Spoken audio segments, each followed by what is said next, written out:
ඔයාට බඩගිනිද? උංගලුක්කු පසික්කුදා? ඔයාට බඩගිනිද? උංගලුක්කු පසික්කුදා? මට බඩගින්නේ නැහැ. එනக்கு பசி இல்ல.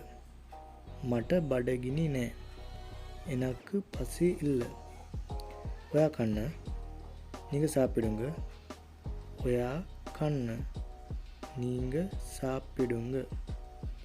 මම පස්සේ කන්නම්. நான் பிறகு சாப்பிடுறேன். මම පස්සේ කන්නම්.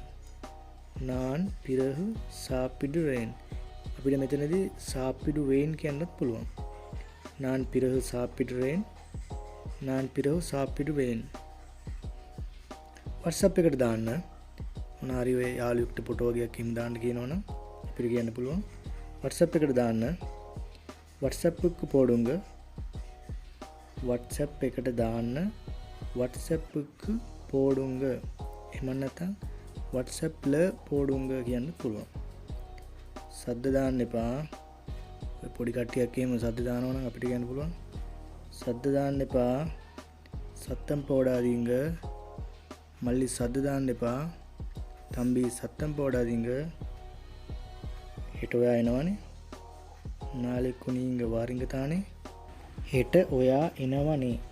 நாளைக்கு நீங்க வாரீங்க தானே? එනවනේ வாரீங்க தானே? මම හොස්පිටල් එකට යන්න ඕන. நான் ஹாஸ்பிட்டலுக்கு போக வேணும். මම ஹாஸ்பிட்டல் එකට යන්න ඕන. நான் ஹாஸ்பிட்டலுக்கு போக வேணும். හෙට කතා කරමු. நாளைக்கு கதைப்போம். හෙට කතා කරමු. நாளைக்கு கதைப்போம். මම ගිහිල්ලා එන්නම්. நான் போயிட்டு வாரேன். මම ගිහිල්ලා එන්නම්. நான் போயிட்டு வாரேன். මේ වගේ දෙමළ වාක්‍ය ඔයගොල්ලෝ හැමදාම ඉගෙන ගන්න කැමති නම් දැන් අපේ YouTube channel එක subscribe කරන්න. යාළුවන්ට බලන්න share කරන්න.